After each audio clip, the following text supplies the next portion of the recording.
with current federal Medicaid law. Basically, it's a state adoption of the federal Hyde Amendment concerning abortion funding. It simply conforms Virginia law to federal Medicaid law and the law of, I believe, 36 states. Okay, any questions for the patron, Mr. Chairman? Senator Newman. I'm sorry, I just don't know what that federal Hyde law is. It basically says that the state taxpayers will only pay for abortions in the case of rape, incest, or to protect the life of the mother. And currently, Virginia goes beyond that. Senator Northam. A follow-up question. How would you propose, say, a woman in her second trimester, the doctor and her have decided that it's not in their best interest to continue her care? How would you propose her paying for that medical care? Well, Mr. Chairman, I would say that there are plenty of organizations out there that have the resources to help out poor women. There's charitable organizations, Planned Parenthood. We're talking about a very small cost here if you look at the fiscal impact statement, and there are organizations out there that could raise those funds, I think, very easily if they chose to do so. I just don't think it's the taxpayers should be forced to pay for those procedures. So assuming that the mother is not able to find the financial assistance and carries this fetus to term and delivers a severely disabled, devastated infant, how do you propose, do you agree that we need to pay for the infant once they're born? Certainly, if the mother qualifies for aid and the child would qualify for aid, we should. I think the gentleman's line of questioning kind of gets to the heart of the matter, and that is, do the disabled have a right to life? And I think they do. Why are you advocating to raise the cost of medical treatment for the lowest income women in Virginia? Mr. Chairman, I would say I do not think that is what this bill does. What this bill does is simply conform Virginia Medicaid law to federal Medicaid law and that of 36 other states. Jeff Caruso with the Virginia Catholic Conference, and I'm here on behalf of the Catholic bishops of Virginia and the two dioceses. And Virginia is one of the minority of states, as we heard before, that funds abortions beyond these three cases. We are taking state-only money with no match from the feds and applying it to abortions that go beyond the Hyde abortions. Identify yourself. Good morning, Mr. Chairman, members of the committee. My name is Joe Bartling, and I'm a resident of the Commonwealth of Virginia. In addition to my two grown boys, my wife Karen and I have adopted 6 special needs children who are with us today.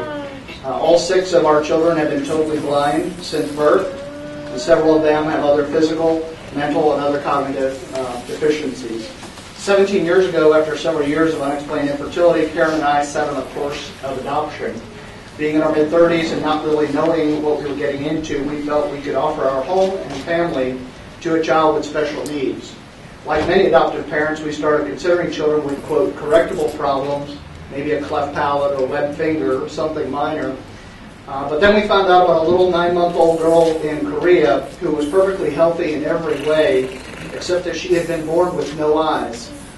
She had been left shortly after birth at an old folks' home run by the Sisters of Charity, Mother Teresa's organization. Because the old folks' home was not an ideal place for a little blind girl, an American family who was stationed in Korea brought that little girl home into their home in foster care. A few months later, friends of that family found out about Karen and I, and that we were interested in adopting a special needs child and put us together. But blindness, completely blind, wouldn't that be hard? That was what we were thinking. But 9 months later, at age 2.5, Hannah arrived at Dulles Airport and became our daughter. She's 17 now. Each of our children has their own story. One was abandoned at a hospital after a premature delivery at 28 weeks. Her birth mom checked out after the delivery and never returned to the hospital for her new preemie daughter. Perhaps she couldn't handle a little baby girl, born prematurely, born blind. She joined our family 2 years later. One was left in a garbage can in a park in Calcutta, India, at 11 months old, screaming her little heart out. a helpless little blind girl abandoned by her parent or somebody. She was rescued by a policeman who heard her screaming and took her to an orphanage. She joined our family when she was 3. Sometimes now when she screams or acts up, we go ahead and let her scream. If she didn't know how to scream, she wouldn't have survived a single night in a garbage can. One was left in a basket on the steps of a government building, no note, no name, a blind boy from China. In a society that kills almost all their daughters, he was a treasure because he was a boy, but then he was abandoned because he was blind. Deemed not to be a treasure by them, but certainly he was a treasure by us. At 5 years old, he joined our family. Once abandoned and unwanted in a basket, he can now read 1,000-page books and recite the numbers in a Fibonacci sequence. One was born to an unmarried couple in a strange land. The baby was born with no eyes. The parent didn't know what to do. They forced the doctor into doing surgery on his eyes in an attempt to make him look normal. In their culture, babies born with deformities like blindness are believed to carry a curse, like voodoo. Family support disappeared, and a year later, they gave their child up for adoption. A few months later, he joined our family. Now, even though he's been diagnosed with cerebral palsy, he takes physical therapy, walks happily in a walker, and loves to climb and drool over everything. Our last arriving daughter has a unique story. We tried to adopt her when she was 4, but her country wouldn't let her out.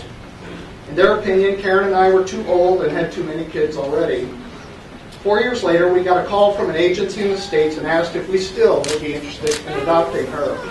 We said of course, and she joined our family when she was 8.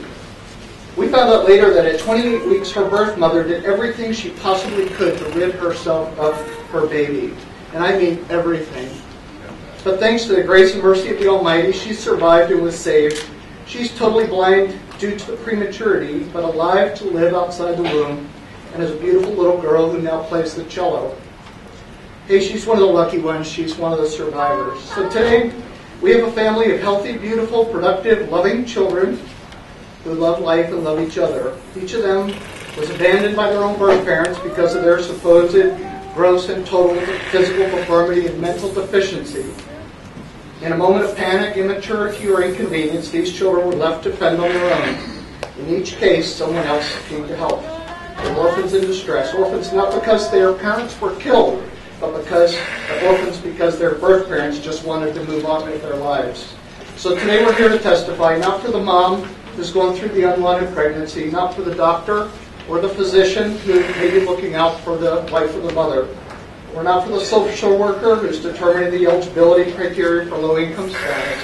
And we're not for the state agency that's administering these funds. But today we're here to testify on behalf of that little unborn child who, unbeknownst to him or her, may just so happen to have a gross and totally incapacitating physical deformity and mental deficiency, like blindness, or cerebral palsy, or Down syndrome, who one day might be somebody's proud son or daughter, and who might just recite Fibonacci, or drool, or just play the cello. Thank you for your time and for listening. Thank you. Hi, my name is Paula Stryker, and I am a mother of 4 children. My 4th child, Catherine Stryker, was born this December. She only lived an hour and a half. She had a severe brain anomaly. And as a mother of one of these frail and innocent children, I'm here to support the ban of state funding of abortions performed in cases of unborn child's physical deformity or mental deficiency, because abortion is not health care. It is an elective choice. And believe me, one of the worst days of my life is the day that I got this diagnosis. As abortion is not an emotionally easy way out of losing a child. If anything, we are so thrilled that we are now able to say that we did everything we could for our child, and that our older children who are with us know that their lives are not contingent on how worthy or valuable they are by what they perform or how long they will be with us. Melanie Gerhardt with the Virginia Section 85. The women for whom we provide care when their fetuses have been diagnosed with serious fetal anomalies are suffering emotional and psychological distress as they consider the very difficult decision to continue or terminate the pregnancy. It is wrong to force economically disadvantaged women to bear and care for a child with severe and incapacitating birth defects simply because they lack the financial resources or insurance to pay for an abortion. My name is Kathy Greener, and I'm the director of the Patricia M. Arnold Women's Rights Project at the ACLU in Virginia. Abortion is a private, personal decision that should be left to a woman in consultation with her doctor, and it's not a decision for politicians to make. Thank you.